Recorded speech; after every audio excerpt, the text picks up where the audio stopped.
years. And this kid, man, absolutely came to freaking pieces. God's saying to me, this is how I feel about you.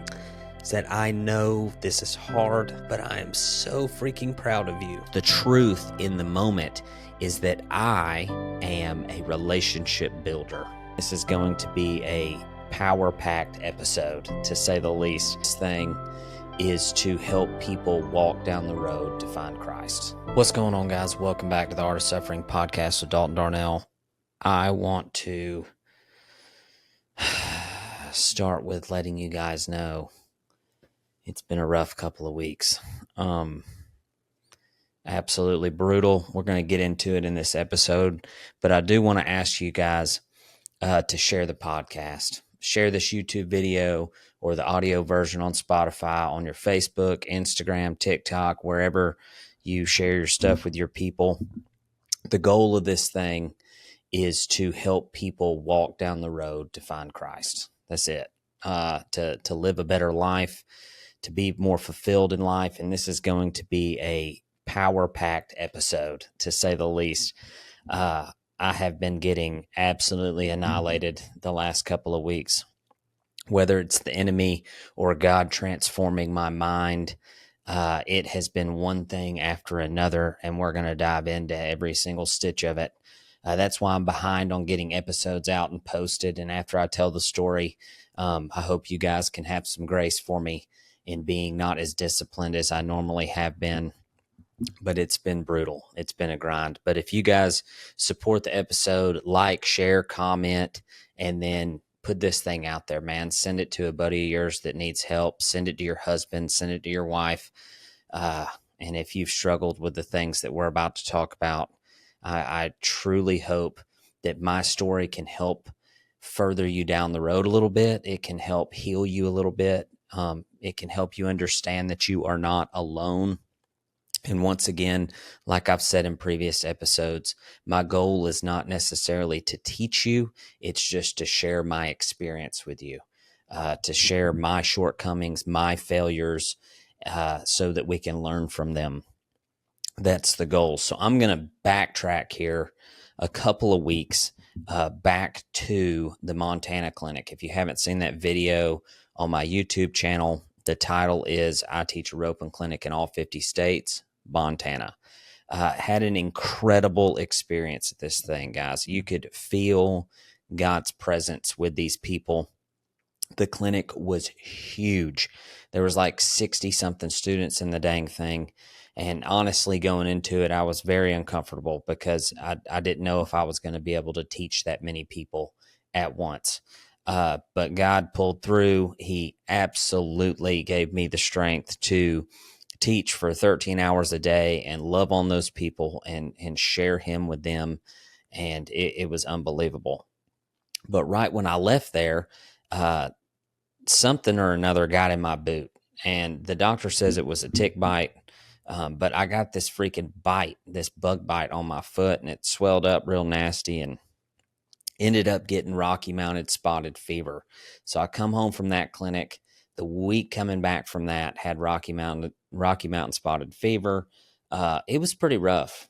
Not gonna lie. That is not something you want to get. Luckily, they gave me some good antibiotics and we got it knocked out. But that was kind of the first in the role of getting my butt whooped the last couple of weeks. So from there, I had the Oklahoma clinic was like 10 days after the Montana clinic. So I come home, get sick, get kind of healed up, and then I'm straight off to Oklahoma to teach a clinic there. And there was way less students in it. It's a very, more of like a personal lesson clinic. I think there was only 10 or 12 students in it.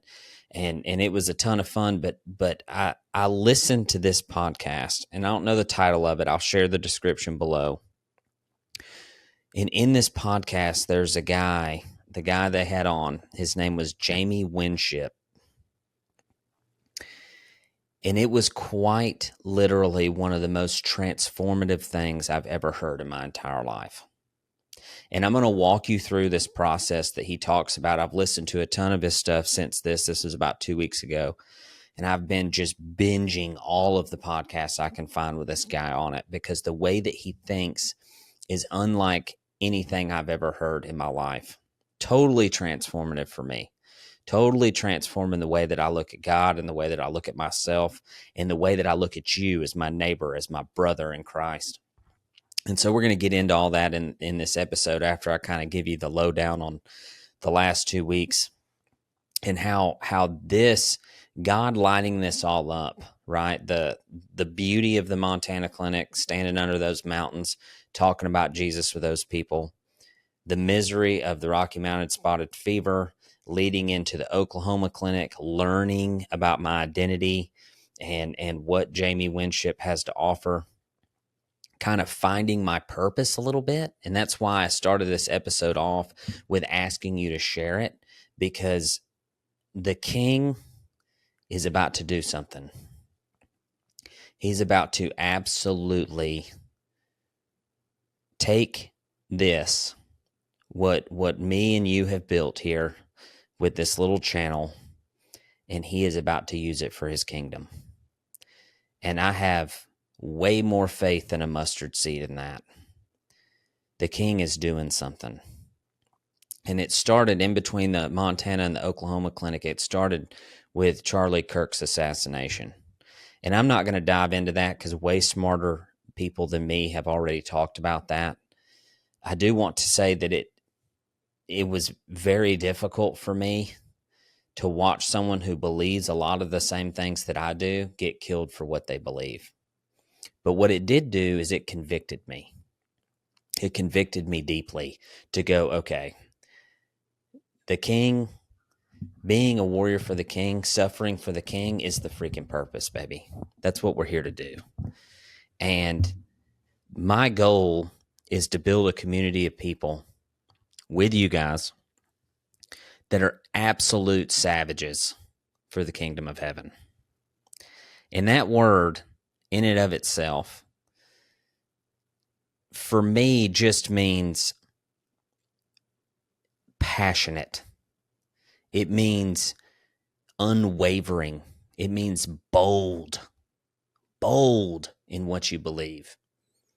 And so I want to build a community of people who not only are leaning upon one another for help, support, wisdom, and guidance, but that are loving their families, loving their children, loving their neighbor, the people that live with them, the people that walk in their daily lives. And I truly believe that if we do this, if we live in this identity that we're going to talk about in a little bit, it'll change the entire world.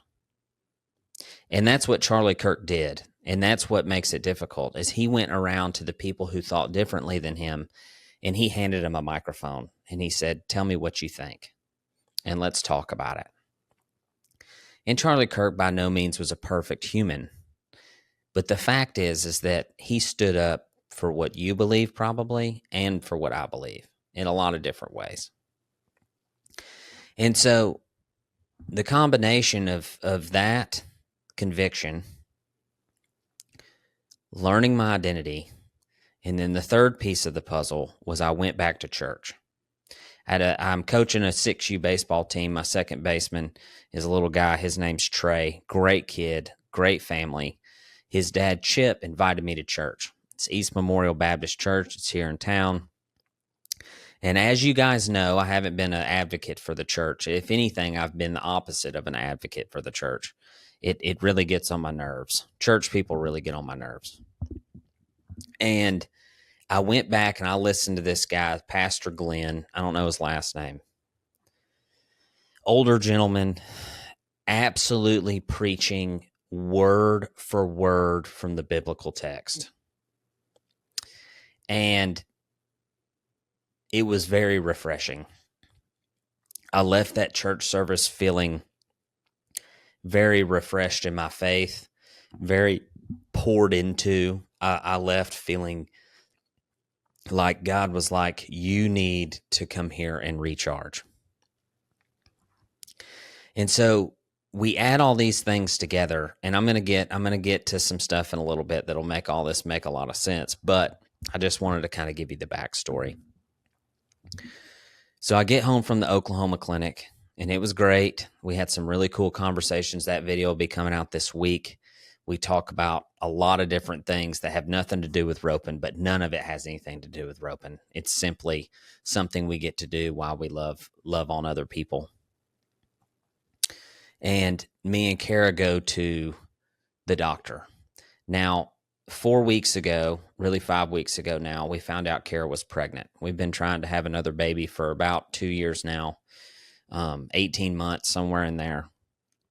And we found out she was pregnant. It was this ebbs and flows. And I'll tell the story of Waylon in another episode soon. I got to finish reading Granddad's book and a couple other things, and I'll tell you Waylon's story and Wiley's story, and it's going to be difficult for me to get through this without crying. So I apologize if you're listening. But it's been a pretty heavy week. This would have been last Monday. So, anyways, there's a really high chance that any pregnancy that we have is going to be ectopic, which is a baby that implants in the fallopian tube, and that's an automatic surgery to get it removed because it'll kill Kara. And so we're really worried about this. We go have our first ultrasound. The baby's in the uterus. And so first, that's the first big hurdle, like, praise God. And this whole time, the anxiety of the whole thing is just chewing my wife to pieces. And me as well. I mean, anytime she's anxious, I'm feeling anxious. And it is just an absolute renewing of my ability to go back to the King, to just constantly find myself in prayer and leaning on God for strength, because I'm doing the very best that I can to keep myself put together for my wife. And all that has to come from God. So first ultrasound in the uterus, second ultrasound, we should see a heartbeat. We don't see a heartbeat.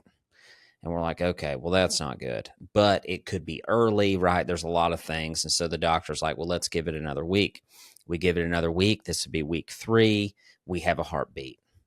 98 beats per minute, right on the money. 6 weeks, should be good to go.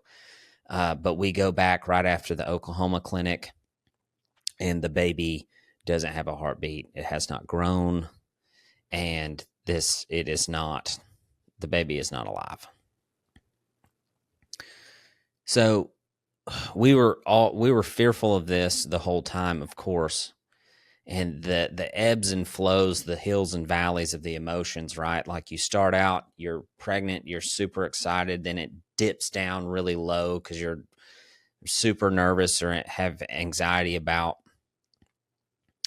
what could happen. It goes way back up when you get the heartbeat, right? Or when it's in the uterus, way back down when you're worried about the heartbeat, way back up when you get the heartbeat, and then comes plummeting to the bottom of the mountain into the valley of the shadows when you find out the baby is not viable for life. And I told this story on TikTok and Instagram. You can watch it there, but I'm going to tell it again here because of the people who don't listen on those platforms. The hardest part of this thing, and me and Kara were somewhat prepared for this already because we were worried about it and thinking about it, and the signs were there kind of, but you always, like, I operate out of faith, right? So I am always reaching to the King, like having faith that he is going to pull through. And his plan does not always work that way. But we told Wiley that we were having a baby.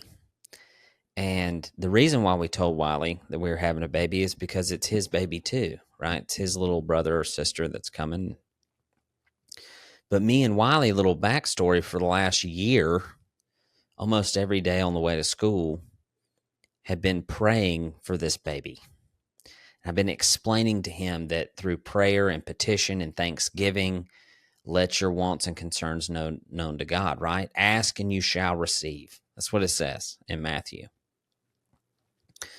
And so me and this little guy have been praying and praying and praying for a long time, what felt like a long time, probably an eternity for him.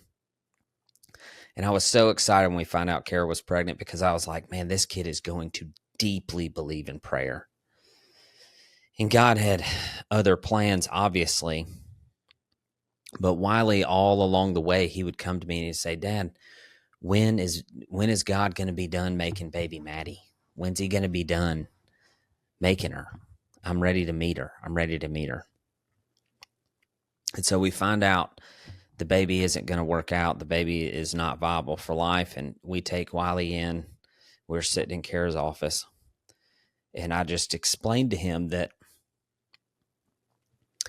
the baby Maddie was going to go live in heaven with Jesus, that she wasn't going to get to come live with us. And this kid, man, absolutely came to freaking pieces. You hear me? And he was showcasing all of the emotions that I internally was harboring, right? Like, I'm the dad, I'm the husband, I'm the strong one, right? And it's got nothing to do with me. It's got everything to do with Christ in and through me to love on the people that he's given me to love. But the fact of the matter is that this kid came to pieces. And this is how Kara felt. This is how I felt. And I'm watching this guy. And so I just sat there and I loved on him. And then Kara loved on him. And I explained to him that we would get to hang out with baby Maddie when we went to heaven. Well, that same day we had a baseball game.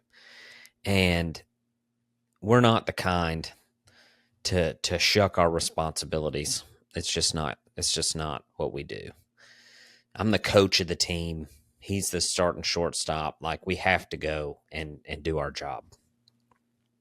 But you can definitely tell that this kid is affected. But being resilient, going to do things you don't want to do or you don't feel like you can do, is a way that I believe God shows his strength. So me and Wiley, Kara and Waylon go home. Me and Wiley go to the ball game. And no, Waylon came with us too, actually. Waylon came with us too. Kara went home. And we go to the ball game. Waylon sits with my mom, and Wiley plays a great game. His last at bat, he grounds out to the pitcher, and the pitcher threw him out.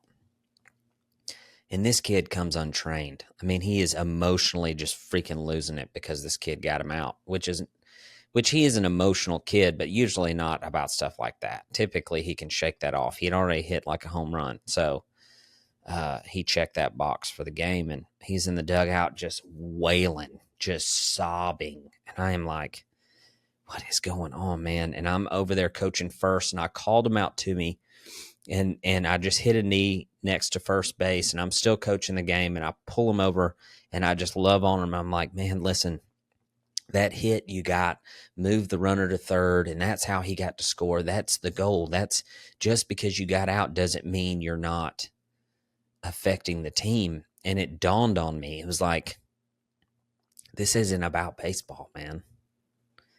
Like, this kid doesn't know how to compartmentalize like you. He doesn't know how to take that horrible thing that you're experiencing today and put it in a box and do your job.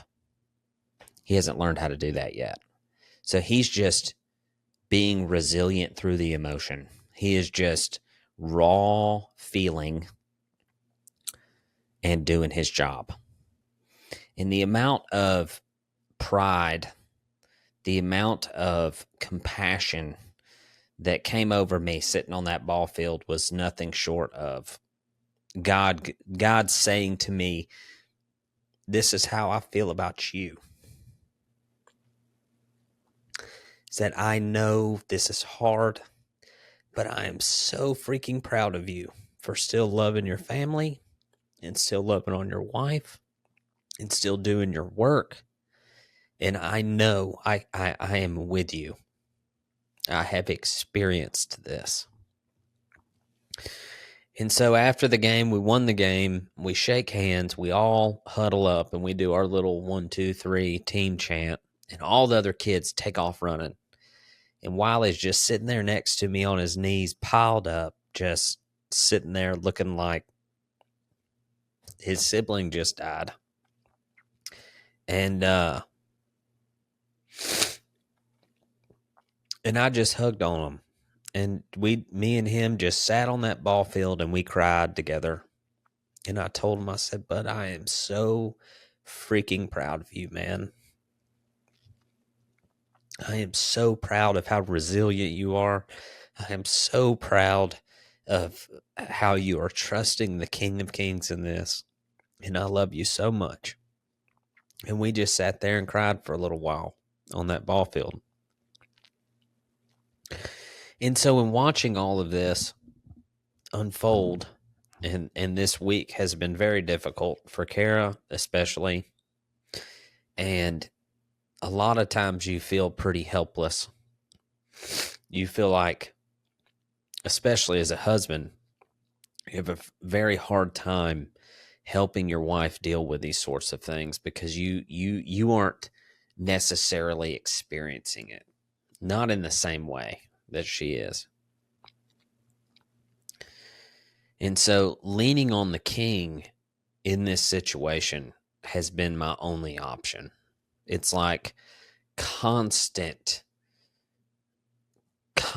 running towards him and constant relief from him, whether it has to do with Wiley's emotions, Kara's emotions, or my own. And all the while, you're still trying to work, not really successfully getting anything done, but that's the goal. And so that is, telling that story is to set up the brokenness that leads to getting the identity. Okay, so backtrack to Jamie Winship. In the podcast that I listened to on the way to Oklahoma, in the podcast I've listened to since, the truth that I have experienced through this person that I've never met is unbelievable. And my goal is for you to get to experience a little bit of that here, but please look him up. Share this episode and look up Jamie Winship, Winship. This freaking guy, dude, is an animal. So we'll start with the identity. Jamie's, one of his opening lines in the first podcast I listened to, which I'll have linked below, is that Christian, atheists, Muslims, they're all gang names. They mean nothing. And you're either in the kingdom of heaven or you're not. And when he said that, I was like, that is exactly how I think. The word Christian, no different than the word handy in the cowboy world, is widely overused. And there's too many definitions of that word. And so he condenses it down to the kingdom of heaven or not the kingdom of heaven. Those are the two options. And for my simple mind, that works way better. So starting from that point, he talks about how fears are pretty much the dictator for all of your emotions. And like, if you can pinpoint these fears in your life and speak truth to them, find the lie that the fear creates, speak truth to the lie, you'll find your true identity from Christ, right? So I walked around at that Oklahoma clinic with a GoPro on a stick, and I asked everybody there, I said, what's your biggest fear? And out of 10 or 12 students, I can't remember, it'll be in the video, almost every one of them said the fear of failing, the fear of being a failure. And mine personally, like reaching back into my mind, is worthlessness, failure, right? I started with the thought I started with, okay, so what's my biggest fear? The one I started with was the fear of looking stupid. I, for whatever reason, hate feeling stupid. I hate when somebody calls me stupid. Like, if you want to get me freaking pissed, like fist fighting mad, like that fast, call me stupid. Because I don't know what happened to me as a kid that makes me feel that way. So I started there, but really the fear of looking stupid is to me, stupidity is worthlessness. So then I trickled into worthlessness. Like, if you're stupid or dumb and can't do anything or can't accomplish any goals, like, you're useless to society. And so from there, that trickles into failure all on its own. And so basically, my biggest fear hides itself as stupidity, but it's really failure. The fear of looking stupid or being a failure. And so I listened to this, like this is several podcasts in to listen to Jamie, but I get down to this one podcast where he's kind of explaining the process. And here's how the process works. So we're going to go back in time to a story that I have where it's the first time I could remember feeling really stupid. Like, oh, you fucking idiot. And I was helping my dad. I was a younger kid, so I was probably 13. And I was helping my dad put a roof on a barn.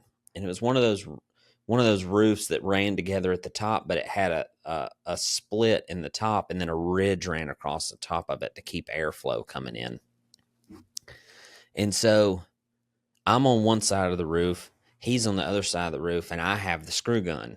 And it's a 20-volt Makita drill, and he just got it. And I was tacking on the tin. And he calls to me, he says, hey, toss me that screw gun. And I go to throw it to him, and I didn't throw it hard enough, and it fell through that split in the roof. And I don't even remember him saying anything to me.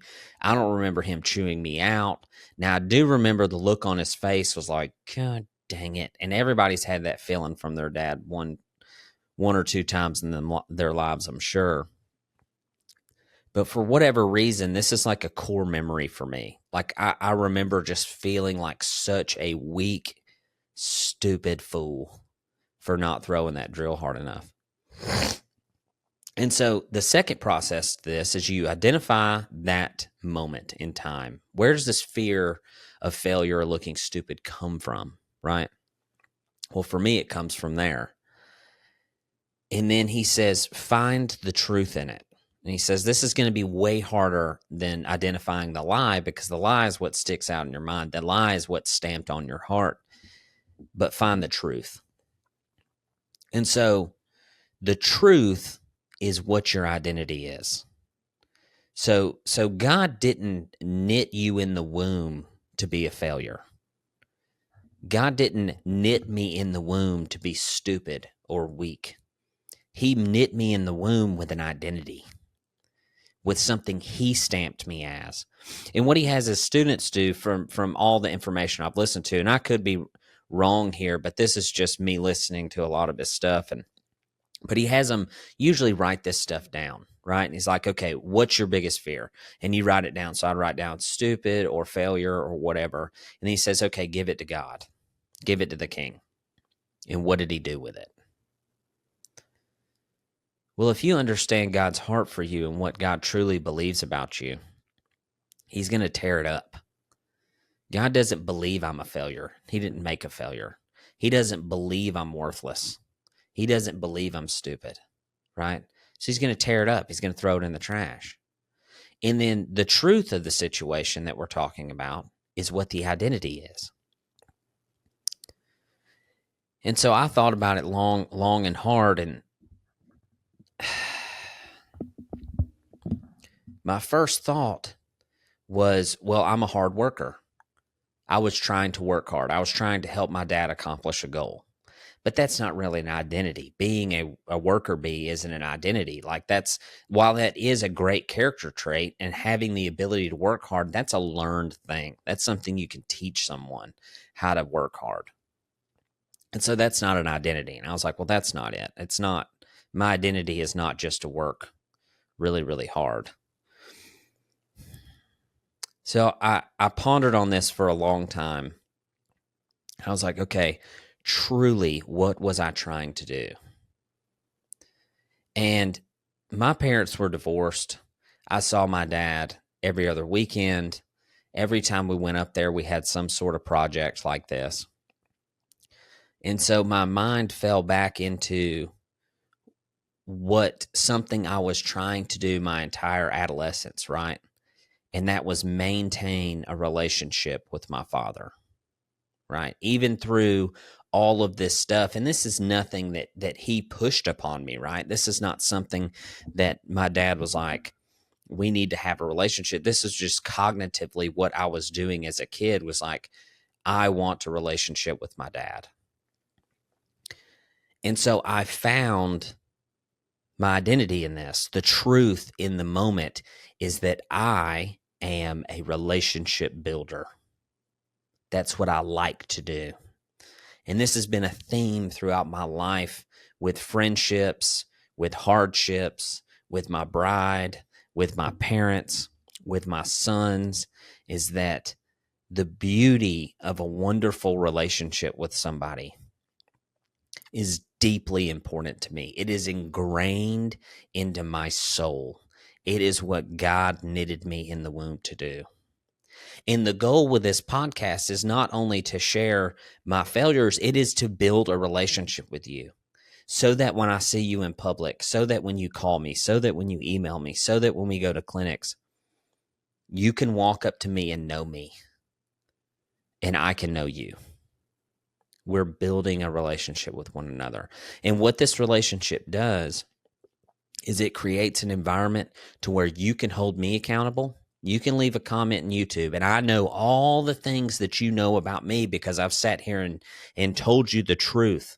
I've sat here and shared my life with you in a way that allows you to look into it and go, man, if he just knew this verse, man, if he knew the experiences I've had, I could help him down the road, and vice versa. That's the goal. That's a relationship. And what a relationship creates is this beautiful thing where you can convict me and I can convict you, and then we can do better. Whether you're a wife to a husband, or a husband to a wife, or a father to sons, or a father to daughters, or a mother to sons and a mother to daughters, or even your relationship with your parents, or the people that you live around, or the people that you work with. And what it turns you into is someone that can go around, tell the truth about your hardship, share your experiences with the people that are around you, and change their hearts. That's what we can do with it. And so through this process that Jamie Winship has developed, or that he talks about, I learned so much in the last week about myself. I am not worthless. I am not stupid. I am not a failure. God did not make me those things. That's the lie. That's the lie we believe. I am a relationship builder. I am a warrior for the king. I am a good father. I am a good husband. And these failures that we perceive as things that we are nothing more than lessons to be learned from. They're opportunities for you to change, for you to be convicted into something else. That's what they are.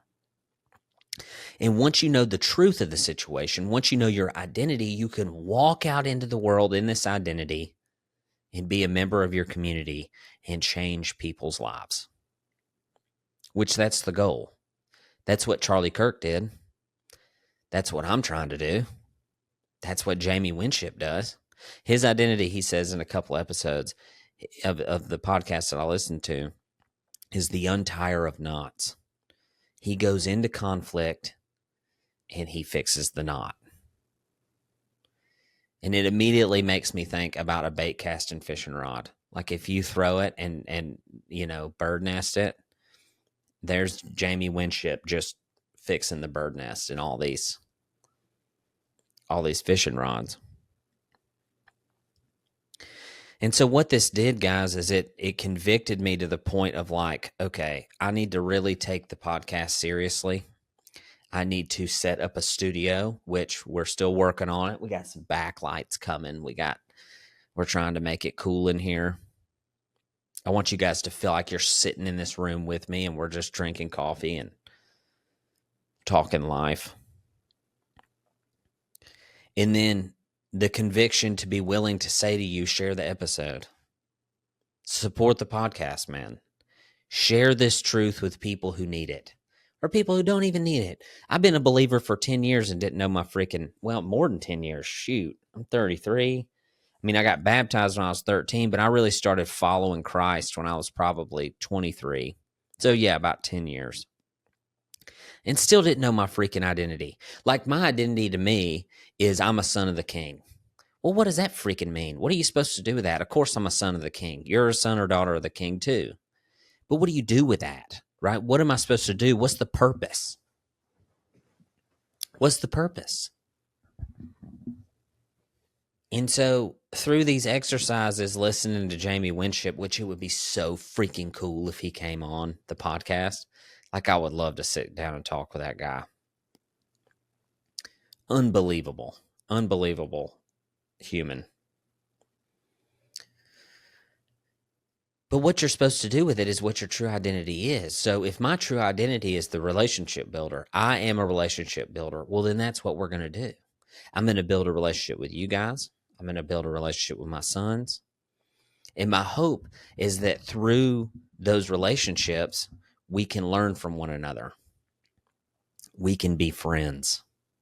And then we can go out into the world and we can love people. And all of the people in the Christian gang, all the people in the Muslim gang, all the people in the atheist gang, right? All of these people will learn from us loving them. That's the weapon, right? That's the weapon of the warrior of the king, is to love people. And you can't convict people. You can't walk around and just shit on people about what they do when you don't have a relationship with them. For the record, that doesn't work. You can't walk into somebody's house and just go to crapping all over everything they got or everything they do when they don't know you. They don't understand where you come from. They don't understand your beliefs. So what you do is you love them. You build a relationship with them. And this gives you the opportunity to say, man, this is why I am the way I am. Because they're going to freaking ask. Because you're going to be different. Because the king of the universe has changed your heart towards people. And people in and of themselves are going to have a hard time understanding how you love other people. Because people are hard to love. So simply your ability to look at the world and go, the world needs Christ. That's what saved me. And then not beating them over the head with the truth, just loving them with the truth is what's going to give you the opportunity to have a relationship with them. It's really life-changing for me. The third and final conviction that I had in this week of hell, these last 2 hell weeks, is that first trip back to church, man. I'm listening to this guy speak, and I'm like, man, this dude's bringing the thunder, man. He's great. He really is great. And I look around in that sanctuary, and there might be 150 people there.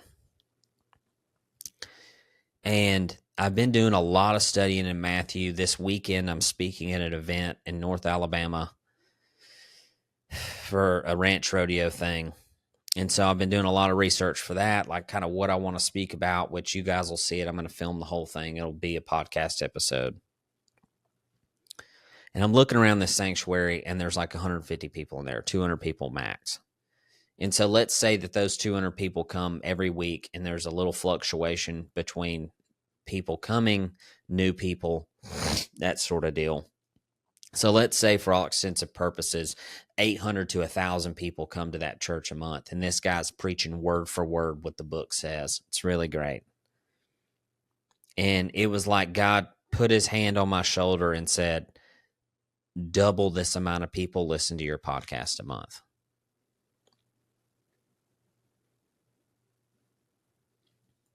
Are you loving them in the same way? Are you offering truth in this same way? And again, I can't say this enough. My goal is not to sit here and preach to you. My goal is to share my life with you. But there is a very big responsibility that comes with that. And everyone has the ability to perceive the Bible correctly or incorrectly, and my goal is to perceive it correctly. My goal is for God to give me the spiritual discernment to read it, understand it, and apply it to my life in a way that is truly transforming my heart into his likeness. And my goal is to share that with you, to not just read the book, read the words, and go, this is what I should do, but read the book and read the words and apply it to the suffering in my life. Apply it to my relationships, apply it to my parenthood, apply it to my marriage. And then quite simply share that application with you, the ways that have helped me. And the goal with the relationship is for you to share yours with me too. Because if I'm the only one sharing, that means I'm the teacher, right? And what I want is to be able to learn from your experiences. And I want you to be able to learn from mine. And the honesty in that, it can be very difficult. But Jamie and them, they call it truth telling. And so this is my truth telling. This is the goal of this thing is for me to sit here and tell you the truth. And that's why we've dived into the drinking problems. That's why we've dived into sexless marriage. That's why we've dived into all of the struggles of fatherhood, is so that you know you're not sitting on an island somewhere by yourself, that I am absolutely standing in the trench with you, sword drawn, ready to fight the enemy for my family and your family. That's the goal.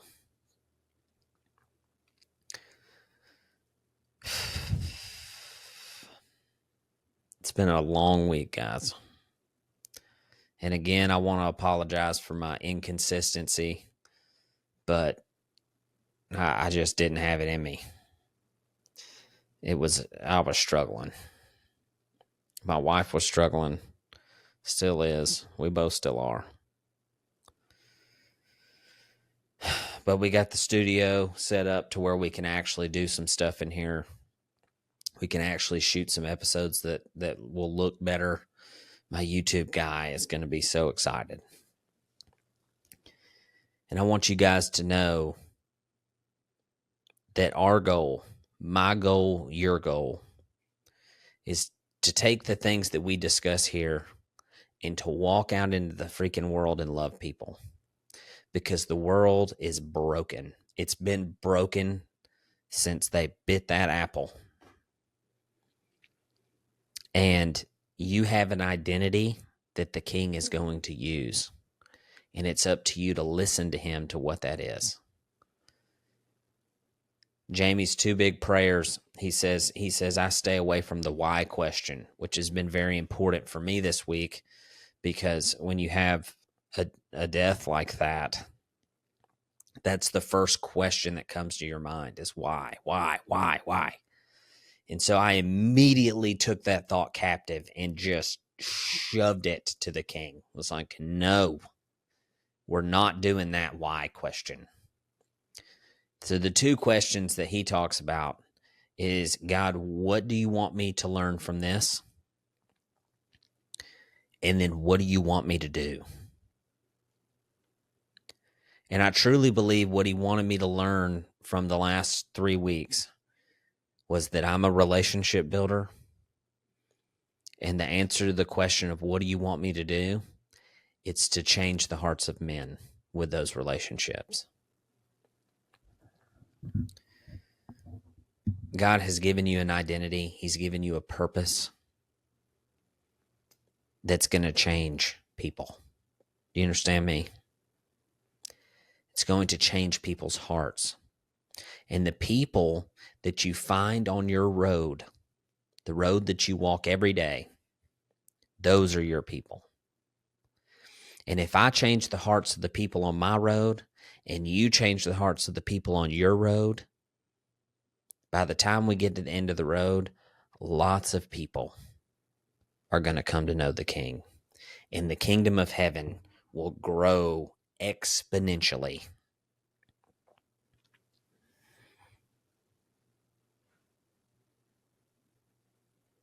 It's a big job.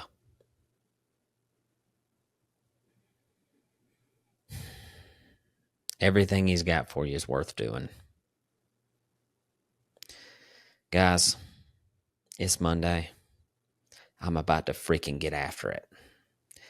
And if you're driving to work, if you're driving home from work, I just want to encourage you to ask those two questions.